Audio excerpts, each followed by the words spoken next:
ಕಿರಿಕು ಪಿರಿಕು ಗಿಳಿ ಪಳಿ ಅವನಿಗೆ ಕಿರಿಕಿನಿಗೆ ಒದೆ ಬಿದ್ದಿದೆ. ಜನನೇ ಹೊಡೆದಿದ್ದಾರೆ ಅವನಿಗೆ. ಈಗ ಭಿಕ್ಷೆ ಬೇಡ್ತಾ ತಿರುಗಾಡ್ತಾ ಇದ್ದಾರೆ ಅವರೆಲ್ಲ. ಧರ್ಮಸ್ಥಳ ಪೊಲೀಸರಿಗೆ ಸಮೀರ್ ವಿಡಿಯೋದಲ್ಲಿ ಮಾತಾಡಿದ್ದು ವಿಡಿಯೋ ಮಾಡಿದ್ದು ಕಿರಿಕಿರಿ ಅನ್ಸುತ್ತಂತೆ. ಅವನ ವಿಡಿಯೋ ಎಲ್ಲರೂ ನೋಡಿದ್ದಾರೆ. ತಾವು ಎಲ್ರಿಗೂ ಕೂಡ ಗೊತ್ತಿದೆ, ಯಾವುದೇ ಒಂದು ಧರ್ಮದ ವಿರುದ್ಧ ಮಾತಾಡಲಿಲ್ಲ, ಜಾತಿಯ ವಿರುದ್ಧ ಮಾತಾಡಲಿಲ್ಲ, ಯಾವ ಒಬ್ಬ ವ್ಯಕ್ತಿಯ ವಿರುದ್ಧವೂ ಕೂಡ ಮಾತಾಡಲಿಲ್ಲ. ಅಲ್ಲಿ ಆದಂತಹ ಅತ್ಯಾಚಾರಗಳ ಬಗ್ಗೆ, ಕೊಲೆಗಳ ಬಗ್ಗೆ AI ಸಪೋರ್ಟ್ ತಗೊಂಡು ಜನರಿಗೆ ಮಾಡಿದರೆ. ಇವತ್ತು ಇಡೀ ಜಗತ್ತೇ AIಗೆ ಅಡಾಪ್ಟ್ ಮಾಡಿಕೊಂಡಿದೆ. ಎಲ್ಲೆಲ್ಲಿ ಮಾಧ್ಯಮಗಳಿದೆ, ಇಲೆಕ್ಟ್ರಾನಿಕ್ ಮಾಧ್ಯಮ, ಬರೀ ಮಾಧ್ಯಮ ಅಲ್ಲ, ಪ್ರತಿಯೊಂದು ಹೆಜ್ಜೆಯಲ್ಲಿ ಕೂಡ AIನ ಅಡಾಪ್ಟ್ ಮಾಡಿಕೊಂಡಿದ್ದಾರೆ. ಇಲ್ಲಿ ಇವರು ಕೋರ್ಟ್ನಲ್ಲಿ ಹೇಳ್ತಾರೆ, ಸರ್ಕಾರಿ ವಕೀಲರು AI ಯೂಸ್ ಮಾಡಿದ್ದಾರೆ ಅಂತ ಹೇಳಿ. ಅಲ್ಲೇ AI ಇಲ್ಲದೆ ಇರುವಂತ ಜಾಗ ತೋರಿಸ್ರಿ ಇವತ್ತು. ಅಲ್ಲಿ ಆದಂತ ಕೊಲೆ ಅತ್ಯಾಚಾರಗಳನ್ನ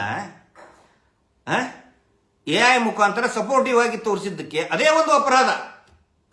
ಅಂದ್ರೆ ಇವ್ರದ್ದು ಏನಿತ್ತು ಷಡ್ಯಂತ್ರ, ಇವರೆಲ್ಲ ಸೇರ್ಕೊಂಡು ಈ ಸಿಂಡಿಕೇಟ್ ಹೇಳಿದ್ನಲ್ಲ, ಮೂರು ಬಿಟ್ಟರು, ವಿಶ್ವೇಶ್ವರ ಭಟ್ರು, ಈ ಆಂಟಿ ಪಬ್ಲಿಕ್ ಮಂಗಣ್ಣ, ಈ ಅಜಿತ್ ಜೈನ ಚರಂಡಿಯಲ್ಲಿ ಬಿದ್ದಿದ್ನಲ್ಲ, ಕುಡಿದು ಚರಂಡಿ ಹುಡುಗಿನ ಕರ್ಕೊಂಡು ಹೋಗಿ ಆಮೇಲೆ ಚರಂಡಿಯಲ್ಲಿ ಬಿದ್ದಂತ ಅಜಿತ್ ಜೈನ, ಥರ್ಡ್ ಕ್ಲಾಸ್ ರಾಕೇಶ್ ಶೆಟ್ಟಿ, ಇವರೆಲ್ಲ ಸೇರ್ಕೊಂಡು ಇನ್ನೂ ಒಂದಿಷ್ಟು ಜನ ಒಂದು ಸಿಂಡಿಕೇಟ್ ಮಾಡಿಕೊಂಡು ಒಂದು ದೊಡ್ಡ ಮಟ್ಟದ ಪ್ಯಾಕೇಜ್ ತಗೊಂಡಿದ್ರು. ಯಾವ ರೀತಿ ಪ್ಯಾಕೇಜ್ ಅಂತ ಹೇಳಿದ್ರೆ, ಪೂಜ್ಯರೇ ನಾವು ನಿಮ್ಮನ್ನ ರಕ್ಷಣೆ ಮಾಡ್ತೀವಿ, ಈ ಪ್ಯಾಕೇಜ್ನಿಂದ ನಾವು ಧನ್ಯರಾಗಿದ್ದೇವೆ ಅಂತ ಹೇಳಿ ಪ್ಯಾಕೇಜ್ ತಗೊಂಡು ಬರೀ ಸುಳ್ಳಿನ ಮೇಲೆ ಸುಳ್ಳಿನ ಕಂತೆ ಕಂತೆ ಕಟ್ಟಿ ಅದನ್ನು ಜನರಿಗೆ ತೋರಿಸಿ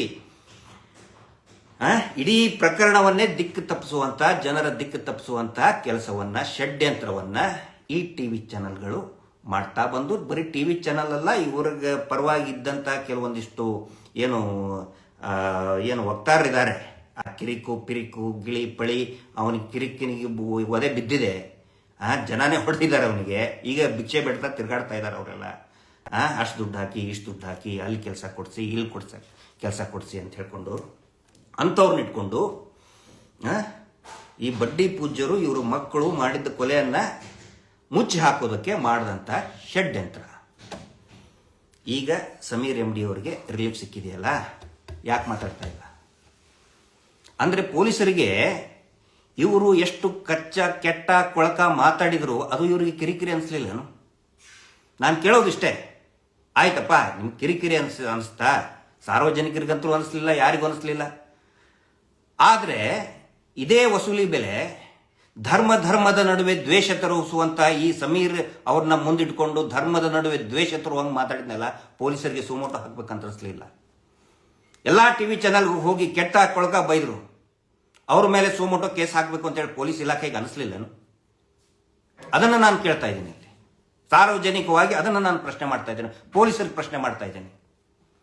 ಕಾನೂನು ಒಬ್ಬರಿಗೊಂದು, ದುಡ್ಡಿದ್ದವ್ರ ಪರವಾಗಿ, ಪ್ರಭಾವಿಗಳ ಪರವಾಗಿ ಒಂದು, ಸತ್ಯವನ್ನ ಹೊರಗಡೆ ತರುವಂತಹ ಪ್ರಾಮಾಣಿಕ ಯೂಟ್ಯೂಬರ್ಗಳಿಗೆ, ಮಾಧ್ಯಮಗಳಿಗೆ ಇನ್ನೊಂದು ಕಾನೂನು ಹೇಳ್ತೀರಾ ನೀವು? ಇನ್ನೊಂದು ಕಾನೂನನ್ನು ಹೇಳ್ತೀರಾ ನೀವು? ನೋಡಿ, ಅದನ್ನೆಲ್ಲ ಕಪಾಳ ಮೋಕ್ಷ ಮಾಡಿದೆ. ನಾನು ಇಡೀ ದಕ್ಷಿಣ ಕನ್ನಡ ಪೊಲೀಸ್ ಇಲಾಖೆ ಅಧಿಕಾರಿಗಳಿಗೆ ನಾನು ವಿನಂತಿ ಮಾಡ್ಕೊತಾ ಇದ್ದೇನೆ, ಅದನ್ನ ನೋಡಿ ನೀವು. ಇದರಿಂದ ಮುಜುಗರಕ್ಕೆ ಒಳಗಾಗೋದು, ಆ ಅತ್ಯಾಚಾರಿ ಕುಟುಂಬವನ್ನು ರಕ್ಷಣೆ ಮಾಡೋದಕ್ಕೆ ಹೋದ್ರೆ ಮುಜುಗರಕ್ಕೆ ಒಳಗಾಗೋದು ಪೊಲೀಸ್ ಇಲಾಖೆ. ಅವ್ರಿಗೆ ಮುಜುಗರ ಅನ್ನೋದಿಲ್ಲ, ಕುಟುಂಬಕ್ಕೆ ನಾಚಿಕೆ ಮಾನ ಮರ್ಯಾದೆ ಎಲ್ಲ ಬಿಟ್ಟು ನಿಂತಂಥವ್ರು ಪೊಲೀಸ್ ಅಧಿಕಾರಿಗಳು ಮುಜುಗರಕ್ಕೆ ಸಿಕ್ಕೊಳ್ತಾರೆ. ಒಂದು ಕನ್ಸರ್ನಿಂದ ಹೇಳ್ತಾ ಇದ್ದೀನಿ, ದ್ವೇಷದಿಂದ ಆಗಲಿ ಸಿಟ್ಟಿನಿಂದ ಆಗಲಿ ಅಲ್ಲ, ಕನ್ಸರ್ನಿಂದ ಹೇಳ್ತಾ ಇದ್ದೀನಿ. ಇವೇನು ಮೀಡಿಯಾ ಸಿಂಡಿಕೇಟ್ ಇದೆಯಲ್ಲ, ಮಾತಾಡ್ರಪ್ಪ. ಈಗ ವಸೂಲಿ ಬೆಲೆ ಮಾತಾಡೋ, ಲೋಫರ್ ಮಾತಾಡೋ, ಏನೇನೋ ಮಾತಾಡಿದ್ರಲ್ಲ ನೀವು, ಮಾತಾಡ್ರಿ ಈಗ. ಹೋಗ್ರಿ, ಯಾಕೆ ಕರೆದಿಲ್ವಾ ನಿಮಗೆ ಆ ರೇಪಿಸ್ಟ್ ಮಗುವಿನ ಮದುವೆ ಕುಣಿಯಕ್ಕೆ? ಹೋಗಿ ಕುಣೀರಿ. ರೇಪಿಸ್ಟ್ ಮದುವೆಯ ಒಂದು ಮದುವೆ ಯಾಕೆ ಹೇಳಿಲ್ವಾ ನಿಮಗೆ? ಯಾರಿಗೂ ಹೇಳಿಲ್ಲ ಅವರು.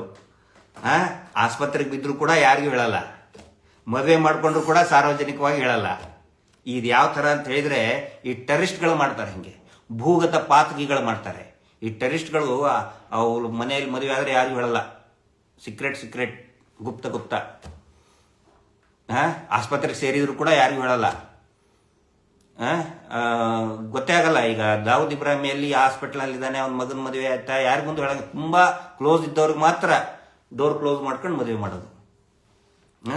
ಆ ಪರಿಸ್ಥಿತಿ ಬಂದಿದೆ ಈಗ, ಆ ಪರಿಸ್ಥಿತಿ ಬಂದಿದೆ. ಹೋಗ್ರಪ್ಪ ಮದುವೆಗೆ, ರೇಪಿಸ್ಟ್ ಮಗುವಿನ ಮದುವೆಗೆ. ಕೇಳ್ತಾ ಇದೆಯಾ ಇದು? ಆ ನಡುವೆ ಪಾಸ್ ಆಗಿ ಕೇಳ್ತಾ ಇದೆಯಲ್ಲ. Okay okay. ಅಂದರೆ ಇಲ್ಲಿ ನೋಡಿ, ಇಷ್ಟೊಂದು ಪ್ರಭಾವಿಗಳಿದ್ದಂಥವರು ಅವರ ಪರಿಸ್ಥಿತಿ ಯಾವ ರೀತಿಗೆ ಬಂದಿದೆ. ಅಷ್ಟೇ ಅಲ್ಲ, ಮೊನ್ನೆ ಮಹಾವೀರ ಜಯಂತಿ ಅಂತ ಹೇಳಿದರೆ ಅದು ಶಾಂತಿಯ ಪ್ರತೀಕ. ಮಹಾವೀರರು ಇಡೀ ವಿಶ್ವಕ್ಕೆ ಶಾಂತಿಯನ್ನು ಬೋಧನೆ ಮಾಡಿದರು. ಬೆಳಗಾವಿನಲ್ಲಿ ಒಂದು ಟ್ಯಾಬ್ಲೋ ಮಾಡ್ತಾರೆ ಇವರು. ಆ ಟ್ಯಾಬ್ಲೋದಲ್ಲಿ ಒಂದು ತಕ್ಕಡಿ, ಆ ತಕ್ಕಡಿಯ ಒಂದು ಇದರಲ್ಲಿ ನಾನು ಮತ್ತು ಮಹೇಶ್ ಶೆಟ್ಟಿ ತಿಮುರುಡಿ ಅವ್ರನ್ನ ಇಬ್ಬರದ್ದು ಫೋಟೋ ಇಟ್ಟಿದ್ದಾರೆ. ಇನ್ನೊಂದು ತಕ್ಕಡಿಯಲ್ಲಿ ಇವರ ಬಡ್ಡಿ ಪೂಜರನ್ನ ಕುಂದಿರಿಸಿದ್ದಾರೆ. ಅವರು ತೂಕ ಜಾಸ್ತಿ ಅಂತೆ, ಹಿಂಗಾಗಿ ಅವ್ರು ಕೆಳಗಡೆ ಇದ್ದಾರೆ. ನಮ್ಮ ತೂಕ ಕಡಿಮೆ ಅಂತೆ, ನಾವೆಷ್ಟೇ ಮಾಡಿದ್ರು ಕೂಡ ನಮ್ಮ ತೂಕ ಕಡಿಮೆ ಅಂತೇಳಿ ನಮ್ಮ ಒಂದು ತಕ್ಕಡಿ ಇದರಲ್ಲಿ ನಮ್ದು ಮೇಲೆ ಹಾಕಿ ಅದನ್ನ ಟ್ಯಾಬ್ಲೋ ಮಾಡ್ಕೊಂಡು ಹೋಗ್ತಾ ಇದ್ದಾರೆ. ಅದು ಯಾವ ಸಂದರ್ಭದಲ್ಲಿ? ಮಹಾವೀರ ಜಯಂತಿ ರೀ. ಇವತ್ತು ಇಡೀ ಜಗತ್ತು ಯುದ್ಧದಿಂದ ಬಳಲ್ತಾ ಇದೆ. ಗ್ಯಾಸ್ ಸಿಗ್ತಾ ಇಲ್ಲ, ನೌಕರಿ ಕಳ್ಕೊತಾ ಇದ್ದಾರೆ, ಸಾವಿರಾರು ಜನ ಪ್ರತಿನಿತ್ಯ ಸಾಯ್ತಾ ಇದ್ದಾರೆ. ಅದರ ಬಗ್ಗೆ ಯುದ್ಧ ನಿಲ್ಲಿಸಿ ಅಂತ ಹೇಳಿ ಮಹಾವೀರ ಜಯಂತಿಯಲ್ಲಿ ಒಂದು ಟ್ಯಾಬ್ಲೋ ಮಾಡಿದ್ರೆ ಆ ಕಾರ್ಯಕ್ರಮಕ್ಕೆ ಏನಾದರೂ ಒಂದು ಅರ್ಥ ಇರ್ತಿತ್ತು. ಅದು ಬಿಟ್ಟು ನಿರಂತರ ಸರಣಿ ಅತ್ಯಾಚಾರ, ಕೊಲೆ ಆರೋಪ ಇರುವಂತಹ ಭೂಗಳ್ಳತನ ಆರೋಪ, ಬರೀ ಯಾರು ಸಮನ್ಸು ಸರ್ವ್ ಆಗಿದೆ, ಅವರು ಸಮನ್ಸು ಕೂಡ ಇದು ಮಾಡಿದ್ದಾರೆ ಸೋಮನಾಥ್ ನಾಯ್ಕರದ್ದು ಇದರಲ್ಲಿ ಕೇಸಲ್ಲಿ. ಸರ್ಕಾರಿ ಭೂಮಿ ಕಬಳಿಸ್ಕೊಂಡಿದ್ದಕ್ಕೆ, ಆನಂತರ ಆನೆ ಮಾವತನ ಜಾಗ ಕಬಳಿಸ್ಕೊಂಡಿದ್ದಕ್ಕೆ, ಕೊಲೆ ಮಾಡಿದ್ದಕ್ಕೆ ನೇರವಾಗಿ ಇವರದೇ ಹೆಸರಿದೆ. ದೂರಿನಲ್ಲಿ ಇವರದೇ ಹೆಸರು, ದೂರನ್ನ ಕಂಪ್ಲೇಂಟ್ ಕೊಟ್ಟರು ಕೂಡ ಕೇಸ್ ರಿಜಿಸ್ಟರ್ ಮಾಡ್ಕೊಂಡಿಲ್ಲ. ಅಂಥವನನ್ನ ಮಹಾವೀರ ಜಯಂತಿಯಲ್ಲಿ, ಮಹಾವೀರ ಅಂತ ಹೇಳಿದ್ರೆ ಇಡೀ ವಿಶ್ವಕ್ಕೆ ಶಾಂತಿಯನ್ನ ಹೇಳಿದವರು, ಅಂತಹ ಇದರಲ್ಲಿ ಇವ್ರನ್ನ ಮೆರೆಸ್ತಾ ಇದ್ದಾರೆ. ಅರ್ಥ ಮಾಡ್ಕೋಬೇಕು. ಅದರಲ್ಲಿ ಯಾರನ್ನ ಇನ್ಸಲ್ಟ್ ಮಾಡ್ತಾ ಇದ್ದಾರೆ? ಮಹಾವೀರ ಅಂತ ಹೇಳಿದ್ರೆ ಜೈನರ ಒಂದು ಜೈನ ಸಮುದಾಯದ ಎಲ್ಲರ ಅವರ ಒಂದು ಧರ್ಮಗುರುಗಳವರು. ಇಲ್ಲಿ ಆ ಸಂದರ್ಭದಲ್ಲಿ ಮಹೇಶ್ ಶೆಟ್ಟಿ ತಿಮುರೋಡಿಯವರು ಹಿಂದೂ ಸಮುದಾಯದ ಒಬ್ಬ ಅಪ್ರತಿಮ ನಾಯಕರವರು. ಅವರನ್ನ ಅವಮಾನ ಮಾಡೋದು ಧರ್ಮಗಳ ನಡುವೆ ಕಂದಕ ತಂದಂಥದ್ದಾಗಲ್ವಾ? ಸುಮೋಟೋ ಕೇಸ್ ರಿಜಿಸ್ಟರ್ ಮಾಡ್ಕೊಳಕ್ಕಾಗಲ್ವಾ? ಕಾನೂನು ಪ್ರಭಾವಿಗಳಿಗೊಂದು, ಸಾಮಾನ್ಯರಿಗೊಂದು ಕಾನೂನ.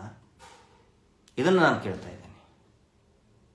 ಯಾರು ಈ ಇಡೀ ಘಟನೆಗಳನ್ನು ನೀವು ಪರಿಶೀಲನೆ ಮಾಡಿರಿ. ಸಮೀರಿದ್ದ ಇದಕ್ಕೆ ಬರೋದಾದರೆ ನಾನು ಯಾಕೆ ಅದನ್ನು ಒತ್ತಿ ಈ ಕೇಸ್ ಬಗ್ಗೆ ಹೇಳ್ತಾ ಇದ್ದೇನೆ ಅಂತ ಹೇಳಿದರೆ, ಯಾವ ರೀತಿ ನಾನು, ಯಾಕಂದರೆ ಪ್ರತ್ಯಕ್ಷವಾಗಿ ನಾನೇ ಇದ್ದೆ. ಇದನ್ನೇನು ಮಾಡ್ತಾರೆ, ಈ ಸುಳ್ಳು ಕೇಸ್ ರಿಜಿಸ್ಟರ್ ಮಾಡಿ ಬೆಂಗಳೂರಿನಲ್ಲಿ ಸಮೀರನ ಮನೆಗೆ ಪೊಲೀಸರು ಬಂದು ಕ್ಯಾಮ್ರಾ ಸೀಸ್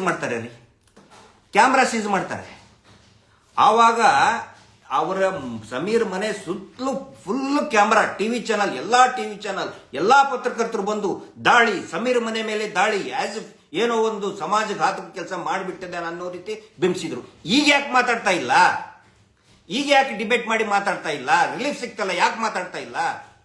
ಅವಾಗಲೂ ಕೂಡ ನಾನು ಪತ್ರಕರ್ತರಿಗೆ ಹೇಳ್ಕೊಂಡೆ, ವಿನಂತಿ ಮಾಡ್ಕೊಂಡೆ, ನೋಡಿ ಪೊಲೀಸರು ಕ್ಯಾಮ್ರಾ ಸೀಸ್ ಮಾಡ್ತಾ ಇದ್ದಾರೆ, ಮಾಡಬಾರ್ದು. ನೀವು ಕೂಡ ಕ್ಯಾಮ್ರಾವನ್ನೇ ಹಿಡ್ಕೊಂಡು ಬಂದಿದ್ದೀರಿ.